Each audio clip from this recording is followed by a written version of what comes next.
I watched Bring Her Back. This is a request from Mr. Divine. It was kind of an occult indie horror type movie. I'll just go ahead and say right up front, not really my thing. I think story-wise and character-wise, it did a lot of things right, but a lot of the horror elements were just gross, and that's just not for me. You get pretty good performances, especially considering that 3/4 of your main cast is children. Just to give a quick plot synopsis before I talk about what I liked and didn't. The premise of the movie is that Laura adopts two step siblings, Andy and Piper. Piper is a little blind Asian girl. She's already adopted a kid, Oliver, and you find out pretty early on that she lost her own biological daughter, Kathy, who drowned in her pool. She adopts Andy and Piper when Andy is going to turn 18 in a couple months. So he wants to have guardianship and kind of live on his own, but legally he can't yet. And Laura really only wants Piper anyway, because the central premise of the movie is that she's following some kind of cult ritual that will allow a demon to purge the soul from the body of her daughter into someone else, so that her daughter will essentially be brought back to life in someone else's body. So what you see is the kid Oliver is there and she's doing weird shit to him. He's being slowly possessed. He can't leave a pretty small area outside the house without it being extremely painful for him because he's a demon. She's put some kind of spell, or he has some kind of limit on where he can go. She's kind of gaslighting Andy to make him seem unstable so that she can have Piper all to herself. The way that the spell seems to work is that Oliver will be possessed by a demon, eat part of the body of the dead daughter Kathy, and then she will recreate the death of the daughter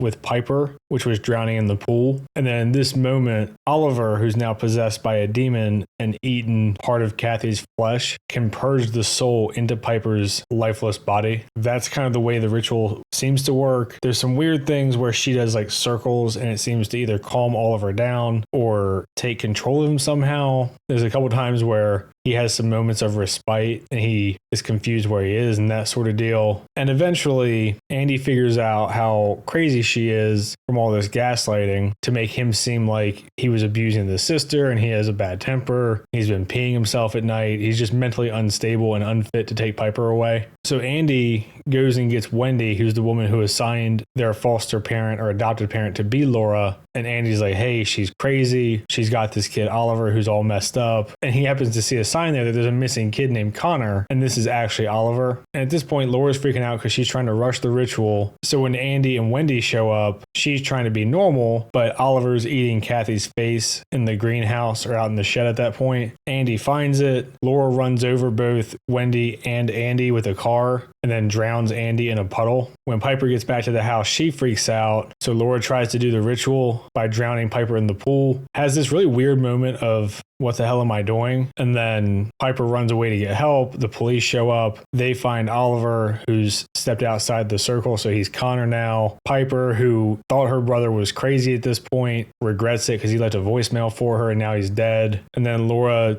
dies in the pool, hugging the corpse of her daughter. Not a super fun movie, obviously. So I'm going to talk about the things that worked for me and then the things that didn't. The things that worked for me were the more character stuff. I thought Laura's motivation made sense. Obviously, she lost her daughter, who was also blind, tragically in the pool because she drowned, drove her crazy because she couldn't get over it. If you want to take the movie about a message on grief and letting people rest and that sort of thing, I guess you could. It doesn't really explore these topics. I thought all the gaslighting that she did to Andy, while it's frustrating to watch, was really just good manipulative cunty behavior. Like, you see her peeing in a cup and then dumping it on his lap at night, so he thinks he woke up and wet himself. She does little things like take a selfie and then step in front of Andy's face so he's not in it. She kind of needles at him at their own father's funeral to try to make him kiss the corpse and stuff, being super pushy and super weird. She does this really bitchy thing where she sprays Andy's deodorant or cologne that he wears on her. And because the sister is blind, obviously she can't see anything more than silhouettes. She goes and punches Piper in the face while she's sleeping and then runs away. So Piper says, oh, it smelled like Andy. She goes through his phone, to try to get him riled up. He tries to get a video of Oliver and she takes his phone and breaks it. And then she like kind of falls over during their little tussle and starts screaming like, oh my God, he hit me. All because Piper's there in order to exploit her blindness, because she can't see, she can just hear. So she's like putting on a show while Andy's getting more and more frustrated, which obviously makes him seem like he's being angry and kind of out of control. All that stuff I thought worked really well. Andy's character with his dad being abusive and favoring his stepsister and him having all this trauma related to water and showers. He kind of gives himself like a whore bath where he takes the water from the faucet outside and rubs himself down that way instead of actually showering. He also has an accident in the shower at one point. So you've got all this stuff with him having trauma from the water. He found his dad dead in the shower, which is a part of it as well. I thought that stuff worked pretty well as a general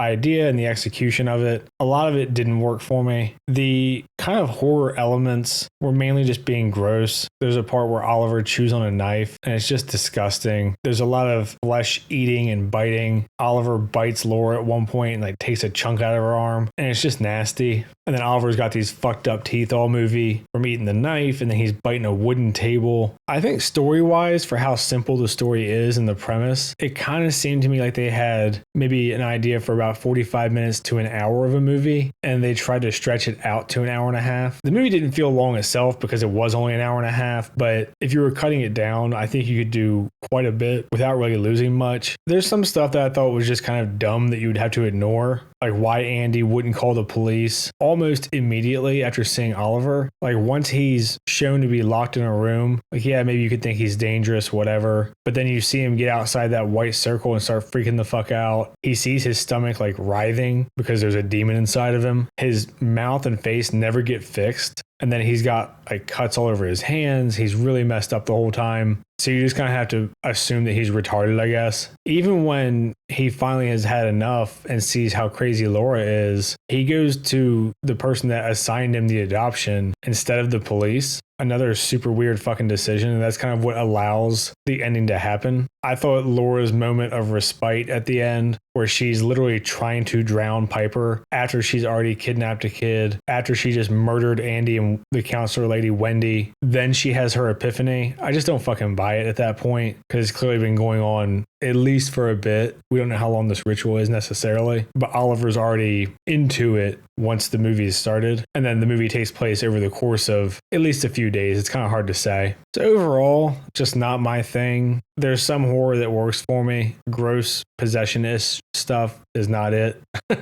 It's definitely something that I wouldn't have watched without the member request. So I'm grateful in that sense, at least, because it made me step out of my comfort zone. But yeah, it definitely won't be a rewatch for me. It's got really good reviews, and I can see why the horror crowd would be into it, because it does do some things pretty well if you're into that genre. But yeah, this one just wasn't for me. Anyway, I'll leave it there for this one. Thanks for the request from Mr. Divine. If you've seen the movie, let me know what you think. I try to respond to comments that aren't just insults. Like and subscribe and all that shit. Thanks. See ya.